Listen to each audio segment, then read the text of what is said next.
Saya bersaksi bahwa tiada Tuhan selain Dia, yaitu Allah. Ar-Rahman Rahim, Maha Pengasih lagi Maha Penyayang. Ya Allah, hilangkanlah dari diriku ham ini kesumpakan, hazan dan kesedihan. Hilangkan, cabut. Dan orang sumpak, orang sedih itu sesuatu ujian dari Allah. Dan kalau dia menetap di badan orang ini bisa merusak semangat ibadahnya, merusak sesuatu dalam dirinya, dan membuat hancur badannya, tambah kurus dan menjadi penyakit. Awal mula penyakit itu dari pikiran. Saya ulangi lagi, awal mula penyakit itu dari apa? Pikiran. Semua penyakit itu berasal dari apa? Pikiran. Dan pikiran ini berasal dari hati. Kalau kita banyak mikir sesuatu, apalagi buruk sangka, hal yang belum pasti, itu yang kita pikiran dan membuat kita sumpek, membuat kita jadi masalah belum terjadi, dan ketakutan itu yang menjadi penyakit dalam diri kita. Bismillahirrahmanirrahim.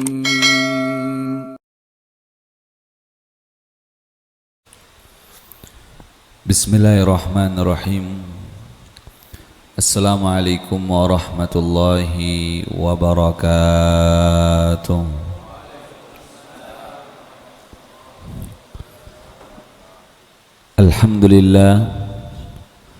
Alhamdulillahi rabbil alamin.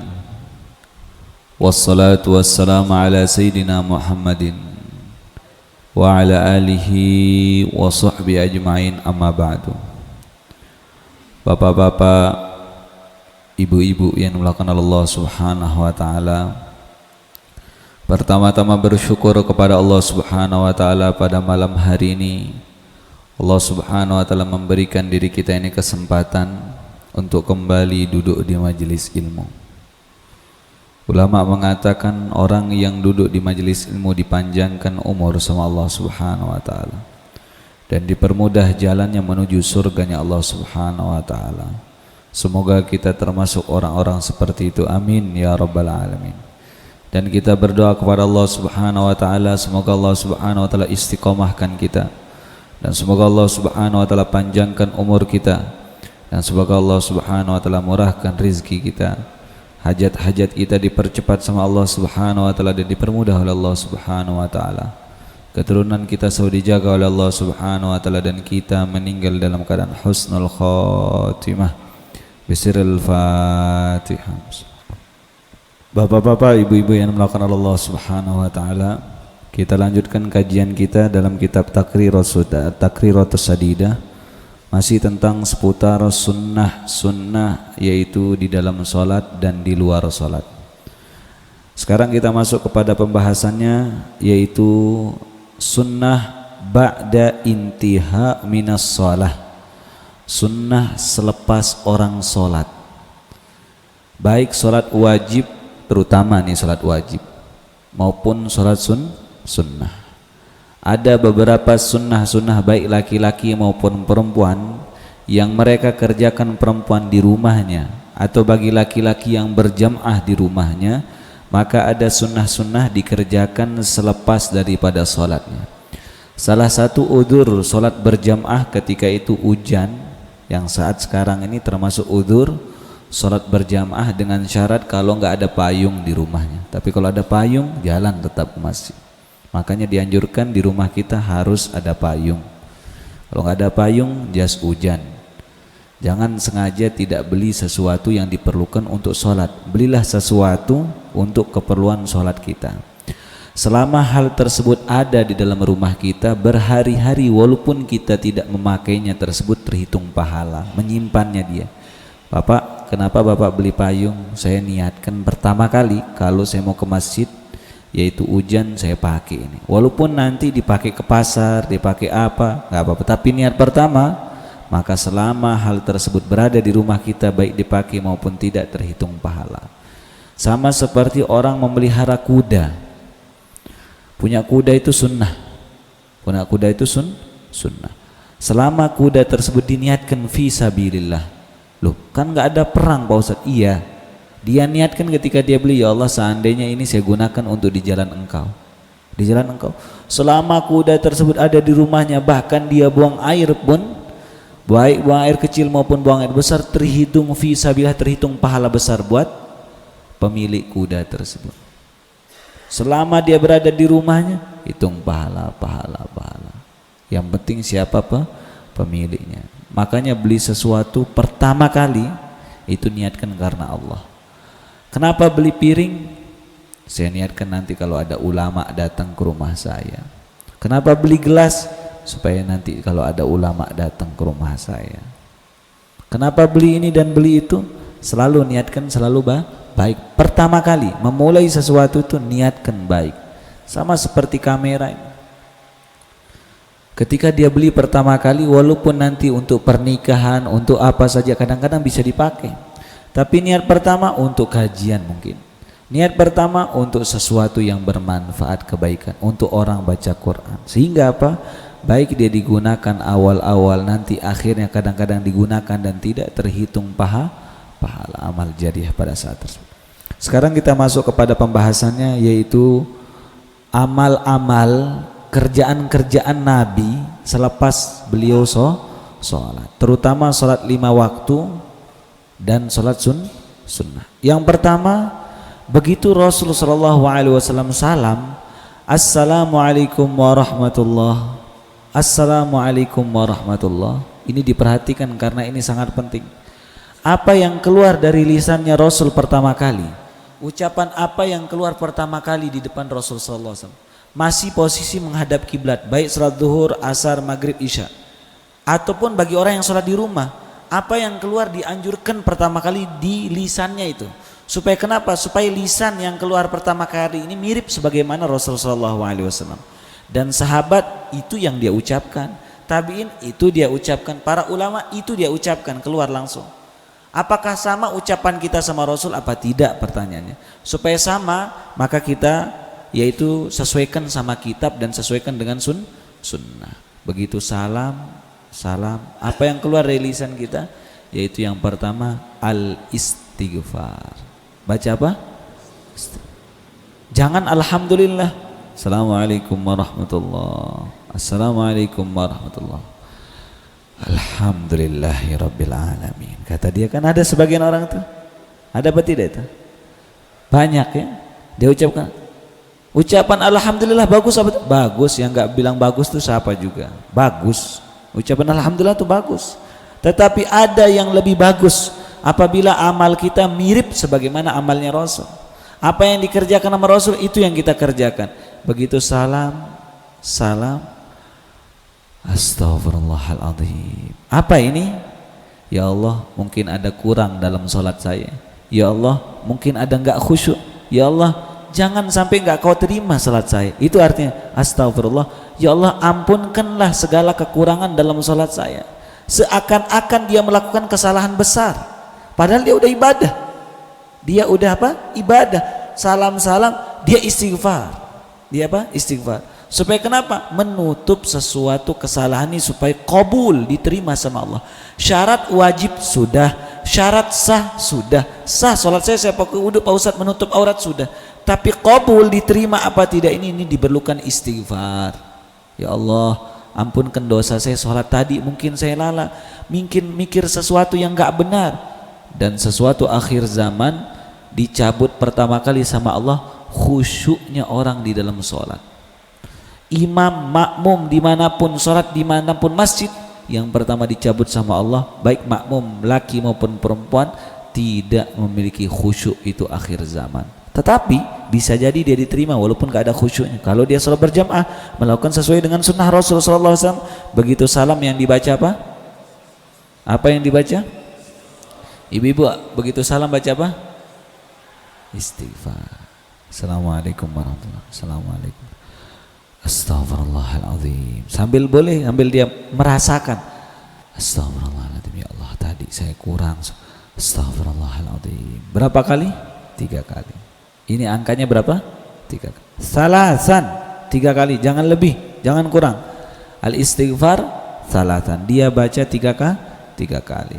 Yang kedua, mas'u jabhatihi wa wajhihi, mengusap biadihil yumna, mengusap keningnya habis sholat. Pernah lihat ada orang begini? Habis sholat dia baca. Inilah doanya sekarang saya catat. Ini doa menghilangkan kesumpekan masalah. Ini doa besar ini. Dia nanti baca ketika dia ucap kepalanya. Pertama tadi apa? Astagfirullahaladzim, astagfirullah. Baru dia pegang kepalanya. Asyhadu an la ilaha illahu ar-rahim murrahman. Allahumma adhib annal hamma wal hazan. Wahai Allah, tiada Tuhan kecuali Engkau ya Allah, yang maha pengasih lagi maha penyayang. Hilangkan kesumpekan yang di dalam pikiran saya yang terlalu membebani, yang saya nggak kuat. Entah itu pikiran apapun yang saya nggak kuat, hilangkan. Begitu dia lepas, usap di mukanya, hilanglah kesumpekan itu, hilanglah pikiran itu. Ditawakalkan sama Allah Subhanahu. Pertama istighfar, baru pegang ya. Jangan sambil istighfar astagfirullah, ini tidak pas. Istighfar dulu, nanti pas baca itu asyhadu an la ilaha illahu ar-rahmanur rahim Allahumma adhib annal hamma wal hazan. Dicatat apa tidak ini? Catat apa tidak ini? Saya catatin?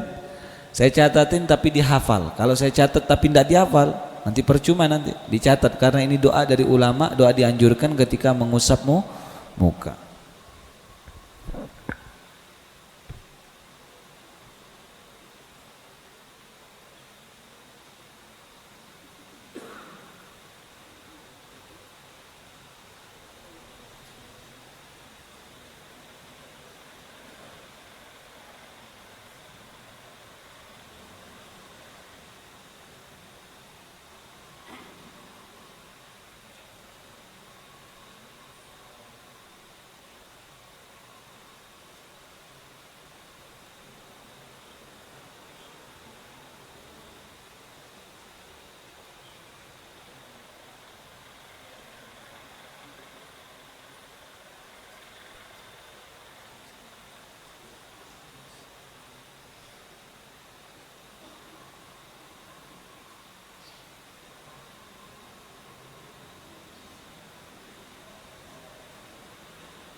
Ini dibaca Bapak Ibu, dibaca doanya tersebut ketika mengusap muka. Kening dulu dipegang, baru usap muka kita, seperti itu.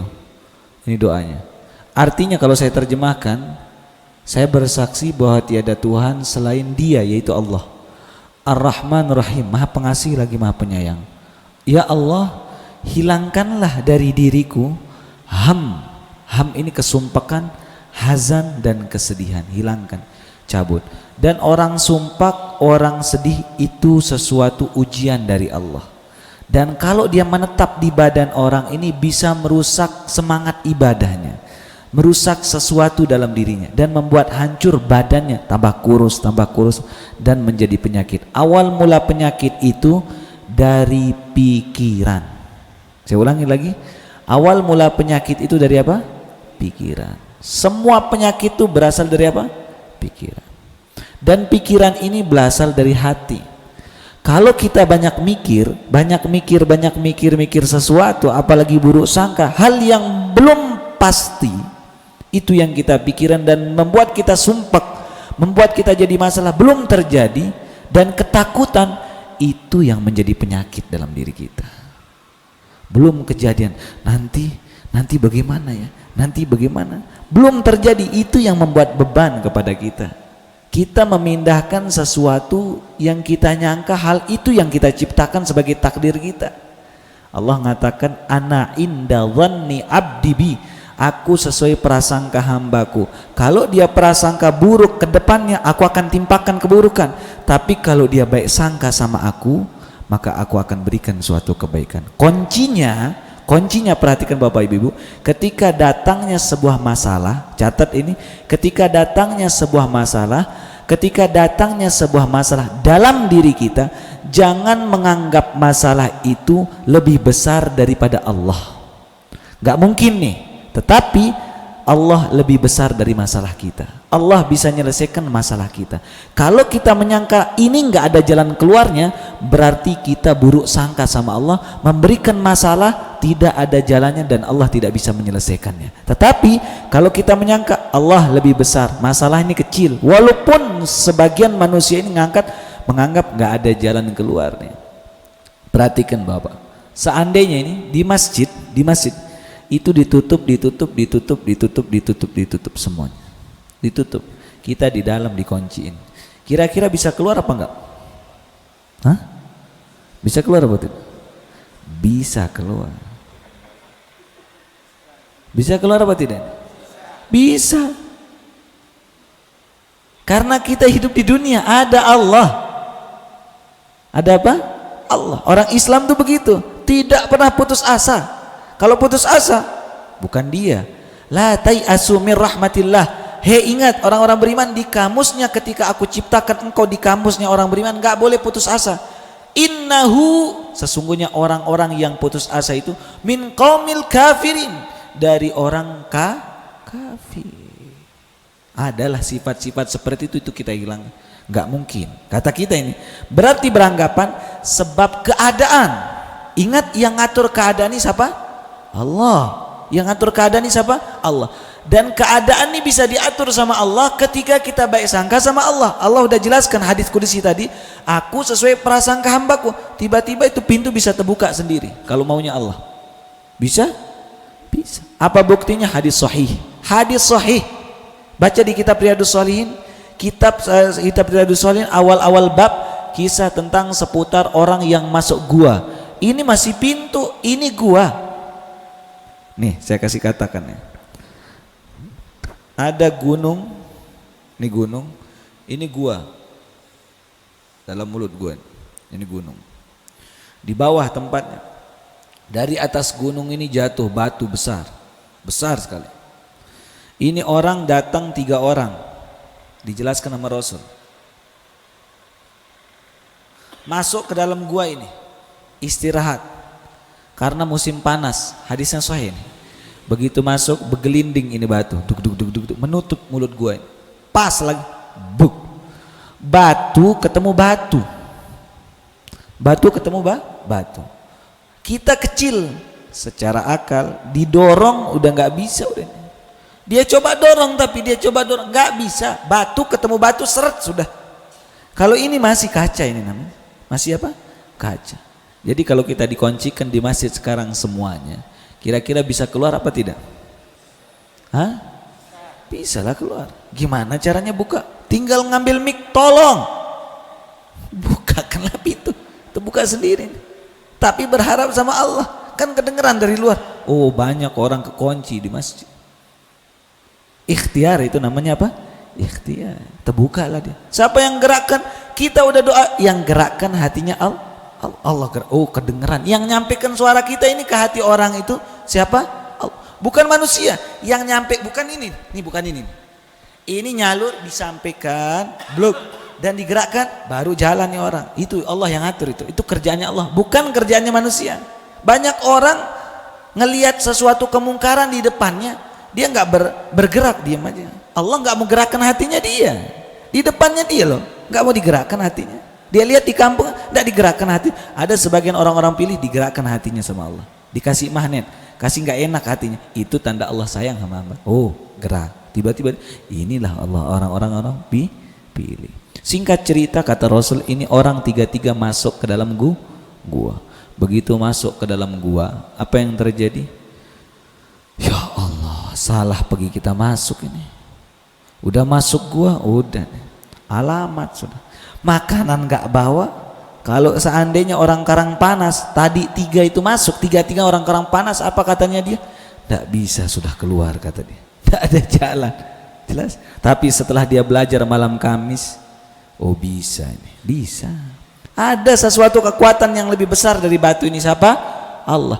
Jangan yaitu buruk sangka dengan keadaan, sehingga gara-gara keadaan kita buruk sangka sama sang pencipta kita. Nggak mampu nih Allah, loh, karena kita pikirin dengan kekuatan kita, bukan kekuatan Allah. Jelas? Dengan kekuatan kita itu kita pikirkan kekuatan Allah itu mirip kekuatan kita. Jangan, kekuatan Allah itu lebih besar daripada kita, jauh lebih besar. Makanya orang ke masjid itu ketika hayya 'alas shalah, bunyinya apa jawabnya? La haula. Kok nggak jawab apa namanya? Hayya 'alas shalah sih? Kenapa kok orang nggak jawab hayya 'alas shalah? Allahu akbar, Allahu akbar, Allahu akbar. Asyhadu an la ilaha illallah, asyhadu anna Muhammadar Rasul. Begitu hayya 'alas shalah, lah kok la haula wala quwata illa billah. Hayya 'alal falah, kok la haula wala. Pertanyaannya ada apa ini? Berarti hanya kekuatan Allah yang menggiring orang ke masjid, bukan gara-gara manusia, bukan kita. Ya Allah, karena Engkau, kekuatan Engkau saya bisa ke masjid ini. Berapa banyak orang lebih kuat dari kita nggak ke masjid? Berarti bukan gara-gara kekuatan, tapi kekuatan murninya Allah yang menggerakkan kita ke masjid. Makanya jawabannya murni, la haula wala quwata illa billah. Tidak ada kuasa kecuali Engkau. Itu yang kita diajar. Ingat, jangan pernah samakan Allah dengan kekuatan kita.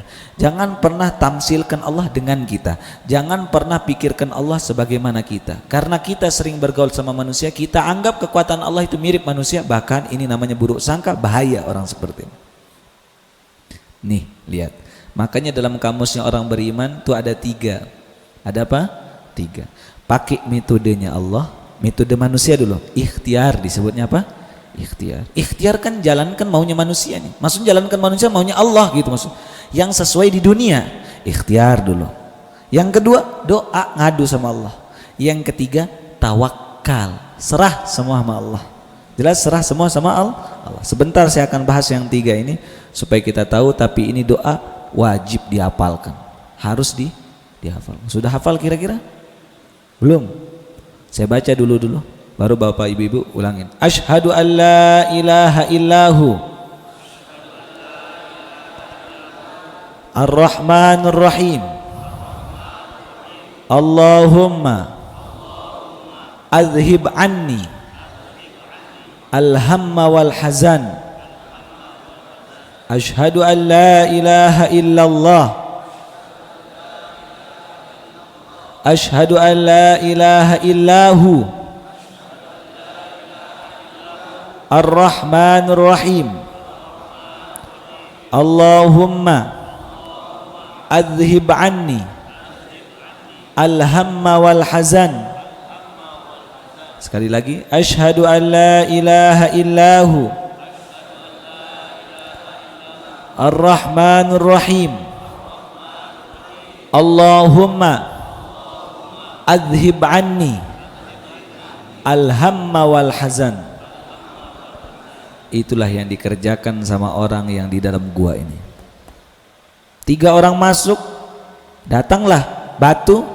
Siapa yang dorong batu ini? Kok pas ada orang 3 ini? Siapa yang dorong batu itu? Siapa yang dorong? Allah. Nggak ada kekuatan manusia kok tiba-tiba bergelinding ini. Ada orang manusia dorong dia? Nggak ada dorong. Ingat, yang gerakkan kita itu siapa? Allah. Jelas? Siapa namanya yang nyoting ini? Jun. Si Jun dia bergerak nyoting begini. Siapa yang gerakkan dia? Allah. Gerakkan dia tadi, digerakkan begini. Itu Allah. Bukan maunya dia. Kalau Allah mau tidak dia gerakkan begini dia, stroke. Nah, ayo bergerak kata Allah. Bergerak coba. Nggak bisa lah dia. Ingat, nikmat kita diberikan sama apa? Allah. Dan setiap nikmat ini dititip sama Allah. Dalam riwayat Imam Tabrani, Allah meminta kita, bukan meminta, disuruh kita, ketika nikmat ini diturunkan sama kita, Allah meminta kita untuk bersyukur. Kalau kita tidak bersyukur, nikmat itu Allah rubah menjadi azab, menjadi sesuatu niqamah, sesuatu ancaman buat kita. Kalau kita bersyukur dengan nikmat tersebut, Allah tambah. Kalau kita enggak, Allah cabut dan Allah ganti dengan sesuatu musibah. Maka nikmat dalam diri kita ini kita syukuri. Begitu dia masuk ini orang tiga, kata dia apa? Mereka menjalankan ikhtiar. Didorong, nggak bisa. Lalu apa? Ingat urutannya, ikhtiar dulu. Urutannya apa? Ikhtiar dulu. Sebelum kita bahas tentang ikhtiar, saya minta dihapuskan dulu Pak. Hapuskan saya papan tulis. Dihapus semua. Sudah dicatat kan? Sudah dicatat, nanti dikirim doanya dalam grup WhatsApp. Ada kan grup WhatsApp Pak Karangpanas? Ya, dimasukkan grup-grup di sana orang-orang Karangpanas yang belum masuk. Yang penting jangan saling sindir, karena saling sindir ini menyebabkan grup rusak. Yang kedua yaitu jangan bicarakan orang di belakang. Kalau satu grup itu kurang lebih, terutama grup kampung kita. Jelas? Jangan gara-gara masalah kampung dibahas di sana. Di sana yang hal-hal yang sensitif tidak boleh kita bahas. Bahasnya itu di musyawarah, jangan bahas di grup. Karena saling nyindir itu nggak selesai-selesai. Dia salah hadapnya, makanya papan tulis ini. Yang ini depannya. Sebenarnya yang depan. Kita dikasih yang belakang. Hah? Pak Ustadz, belakang sudah. Ini yang angkatnya siapa tadi? Balikin saya. Ah, itu kan. Kenapa dia tidak kasih yang belakang ini? Karena tulisan saya belum dihapus. Dia takut disindir, ketahuan aibnya jadinya. Sama juga belum dihapus. Ya Allah, Allah mahdina fiman hadait. Besok sudah balik deh lagi kalau gitu, balik. Ya Allah. Pokoknya bukan salah saya, salahnya Jun semua. Karena dia yang undang saya ke sini nih. Pahala saya pergi ke dia. Cuma dosanya orang-orang kalau dia sakitin saya, dosanya ke dia nih. Perhatikan Bapak, ini kunci semua urusan kita, baik urusan dunia maupun urusan akhirat. Lihat ini. Ini saya diajar sama seorang syekh. Lihat ini. Yang pertama urutannya ikhtiar.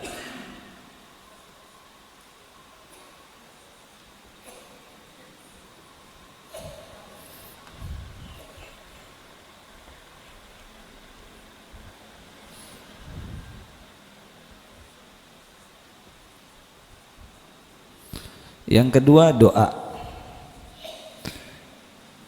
Yang ketiga tawakal.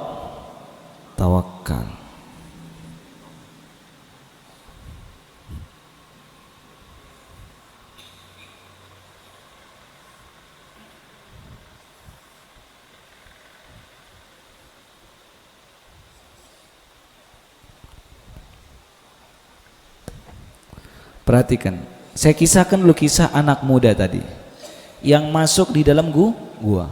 Begitu dia masuk tadi di dalam gua tadi, begitu masuk dalam gua, dia pertama jalankan nomor 1, ikhtiar. Dia dorong, nomor 2, dorong bareng-bareng, nomor 3, dorong bareng-bareng, nggak bisa sudah. Lalu doa. Sudah kita doa sama Allah. Doanya bagaimana? Tawassul bil a'mal. Mentawasul menjadikan amal jadi batu loncatan. Namanya tawasul bil a'mal, menjadikan amalnya jadi batu loncatan. Yang pertama doa, ya Allah, saya punya amalan, banyak orang gak ada yang tahu. Saya ini setiap pulang kerja saya bawakan orang tua saya susu. Setelah itu baru saya kasih anak dan istri saya itu susu. Dan ini susu paling senang keluarga saya. Tetapi saya dulukan ibu bapak saya minum susu tersebut. Saya kasih. Bertahun-tahun ini saya amalkan. Saya pulang kerja bukan ke rumah saya, tapi pulang ke rumah orang tua saya. Saya kasih minum susu, dibawakan lagi. Oh, apa? Anak-anak. Supaya apa? Berkah orang tua minum itu diambil. Jelas? Berkah guru, berkah apa? Dibawa ambil lagi, dikasih anak. Suatu ketika, kata dia nih bercerita.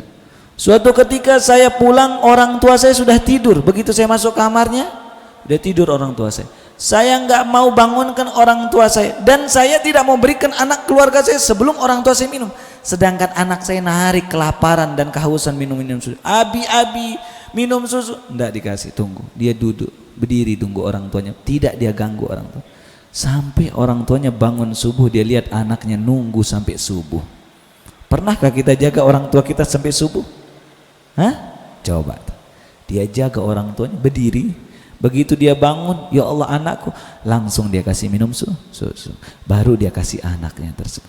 Kalau ini saya melakukan karena engkau ya Allah, engkau ridho, dan saya memang ikhlas, tolong ya Allah, engkau bukakan gara-gara amal ini, bukakan saya dan keluarkan dari kesulitan ini ya Allah. Amin ya Rabbal. Begitu dia doa, dia serahkan semua hatinya sama Allah. Dan ingat, saya kasih tahu, ingat, inilah tempat tawakal itu. Tidak boleh ada doa lagi, tidak boleh ada lagi ikhtiar kita pikirkan. Kalau orang tawakal lalu berpikiran dengan ikhtiarnya dia ngatakan, sudah kayaknya tidak ada jalan keluar, tawakal dah, kata dia. Ingat, tawakal ini urusan hati, lisan doa, ikhtiar amal, pekerjaan kita. Tapi tawakal tuh di hati. Tetapi jangan pernah yaitu bersandar dengan ikhtiar kita. Jangan pernah bersandar dengan usaha kita. Kalau kita bersandar tawakal tapi separuh kita kasih Allah, separuh kita kasih Allah, separuh kita kasih ikhtiar kita, kayaknya ndak bisa nih, kata kita nih. Kayaknya ndak bisa karena saya udah coba. Oh jangan, nanti kita apa? Dikasih kecewa sama Allah. Nih, memang ndak bisa, sudah engkau kasih saya hati setengah, ndak semuanya. Dikasih kecewa. Dan yang kedua, ketika kita doa, jangan sandarkan doa kita dengan tawakal. Sudah saya berdoa, masa Allah nggak kabul? Tidak. Kalau kita sandarkan, nanti kita buruk sangka sama Allah. Sudah saya doa nggak dikabulkan sama Allah. Jangan. Tawakal itu serahkan semua hati sama Allah, tidak berpikir ini dan itu, tidak berpikir, diserahkan semua. Apa yang terjadi? Subhanallah, tuh gua, kata Rasul, terbuka geser kayak di kenop tuh, kayak orang masuk bandara itu, terbuka pintu kan tiba-tiba itu. Pernah masuk bandara nggak? Lewat bandar, terbuka. Yo, siapa yang buka dia ini? Jelas, siapa yang buka dia? Dia kan muncul pertanyaan. Zaman Rasul, zaman dulu sebelum Rasul tuh udah ada model pintu kayak gitu tuh, dikebrek, tiba-tiba batunya bergeser, duk. Kan aneh itu. Kalau zaman dulu aneh dibilangnya itu. Zaman sekarang kan, oh bisa terjadi, taruhin alat, terbuka, ya Allah, murni, berarti itu tandanya amalnya diterima sama Allah. Coba dia keluar tiga, nggak bisa, masih nyempil ini, belum bisa, ya, belum bisa. Yang kedua, langsung berdoa, ya Allah, saya punya sepupu cantik sekali, dan saya orang kaya sekali. Sedangkan sepupu saya ini sangat cantik, banyak disukai orang. Paman saya lagi sakit, bapak dari sepupu saya minta tolong. Sepupu saya bilangnya apa? Minta tolong pinjam duit. Saya kasih dia pinjam duit dengan satu syarat, dan orang tidak ada yang tahu. Harus dia tidur sama saya dulu. Saya harus nikmatin dia dulu. Kata dia berpikir antara dosa dan nulung orang tuanya, ternyata dia terlalu sayang sama orang tuanya. Dia katakan naam, iya, sudah nggak ada jalan lain, udah nggak apa-apa. Begitu saya kasih uang, malam hari saya kasih dia uang tersebut.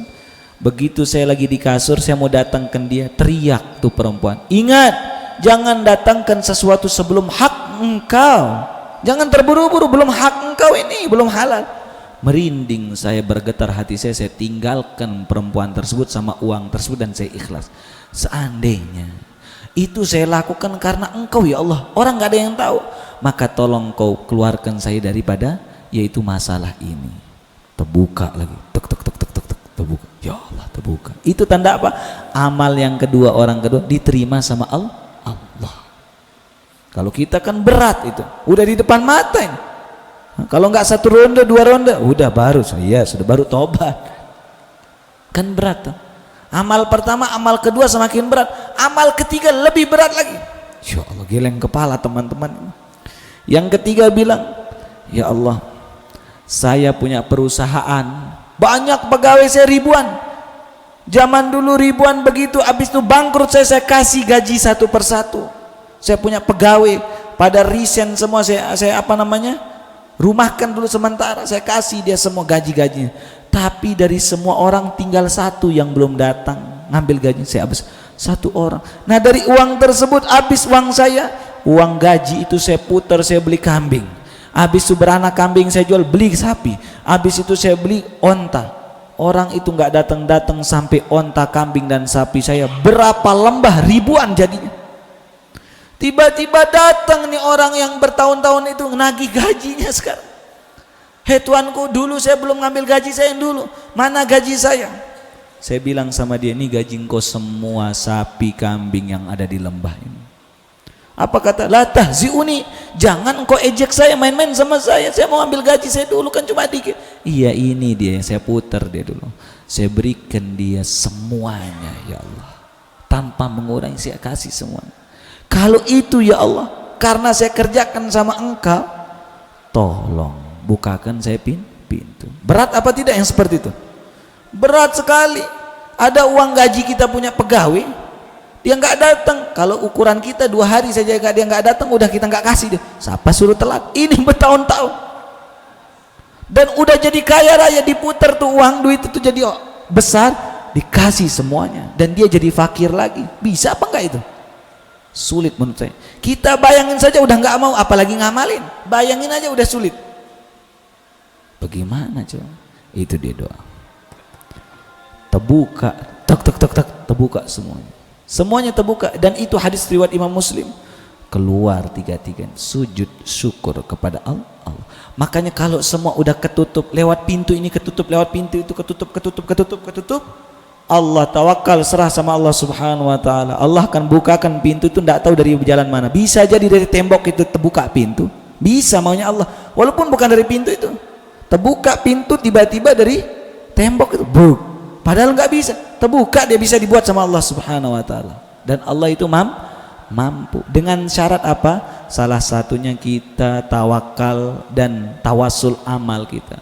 Amal-amal kita itu yang dulu kita pilih, mana amal kita yang paling bagus yang nggak ditawar.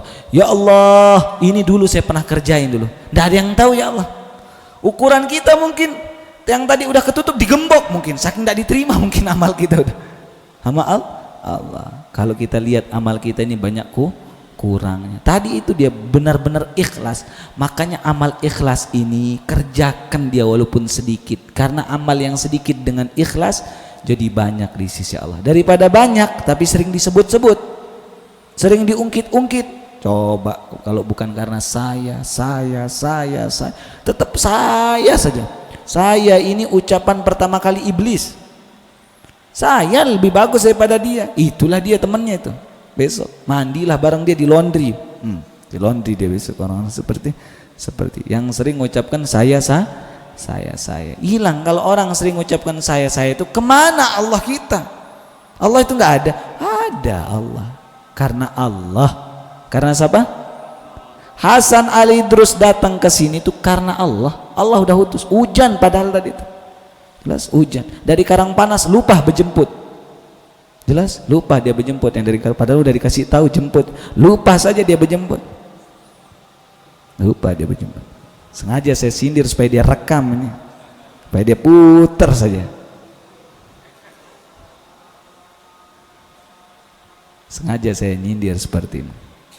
Kalau kita ngundang kiai, tuan guru kita, misal siapa namanya, ada fotonya sana, siapa namanya yang paling tengah itu? Tuan guru Mason. Kita yang datang kepada dia. Hai tuan guru, sila pengajian, sila. Jangan sampai dia datang sendiri, kita datengin dia. Ayo jalan. Siapa sebelahnya? Ustadz Muammar. Datang. Jangan sampai dia datang sendiri, kita datang. Karena kenapa? Karena sumur sudah datang cari gayungnya. Zaman dulu mohon maaf ini, gayung itu yang cari sumur. Dari Lombok Timur datang ke Ampenan orang ngaji dulu. Banyak orang dari mana itu timba cari ini. Mumpung sumurnya kita bawa, mumpung dia mau ini, kita bawa, angkut tuh sumur. Jangan sampai sumurnya datang sendiri nih. Begitu udah datang sumurnya nggak ada gayungnya lagi. Ya Allah, kenapa? Orang-orang yang nggak bawa buku sama pulpen, itulah dia Gayung bocor namanya. Gayung apa? Bocor. Ada gayung tapi bocor. Itulah dia. Bilang nanti teman kita, enggak bukan gayung bocor engkau ini. Bilang, kalau gayung bocor itu enggak bisa dijual di pasar. Di akhirat enggak bisa dijual. Tukar sama surga itu enggak bisa. Innallaha yashtara minal mu'minina anfusahum wa amwalahum bi anna lahumul jannah. Surah Taubah. Sesungguhnya saya membeli di pasar-pasar orang beriman diri dan harta dan jiwanya, saya tukar pakai surga, dibayar sama Allah. Jelas apa tidak ini?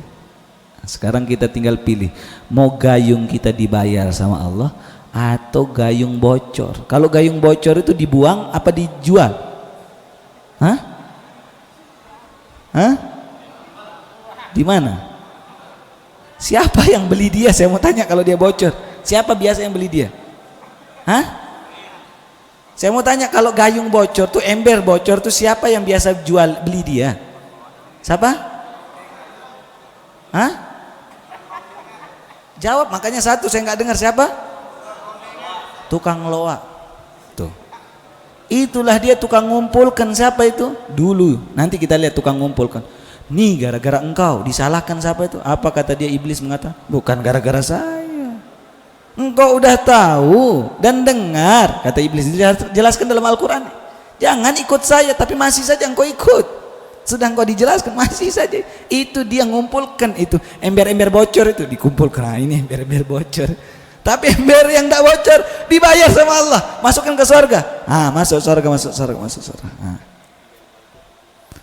Datang di depan Rasul. Dilihat, oh ini ember tidak bocor, dikasih lah minum dari telaga kau. Ember bocor nggak mungkin dikasih air, tumpah dia nanti nih. Bersih tuh, dilas dulu. Dia apa nih? Ditambal dulu. Jelas ditambal dulu supaya tidak bocor lagi. Jadilah ember yang tidak bocor. Jadi resepnya apa? Bagaimana caranya? Bawa buku sama pot. Ya Allah Pak Ustadz, ini nyindir terus. Tidak apa-apa saya nyindir.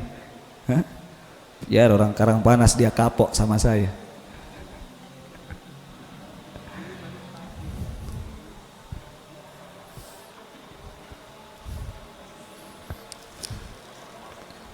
Sudah azan? Sudah azan apa tidak? Sudah. Iya. Besok insya Allah kita sambung. Masih panjang ini seputar tentang sholat. Baru pertama istighfar dan tadi pegang kepala baca doa ini. Mana doanya tadi? Oh dihapus. Iya hilang, tiba-tiba saya kaget. Nanti saya minta sama pengurus masjid, terutama Junaidi, hapuskan saya ini, kasih pulpen yang tidak tidak permanen, pas kayak gini supaya bisa dihapus, supaya enak kita catat bisa seperti itu.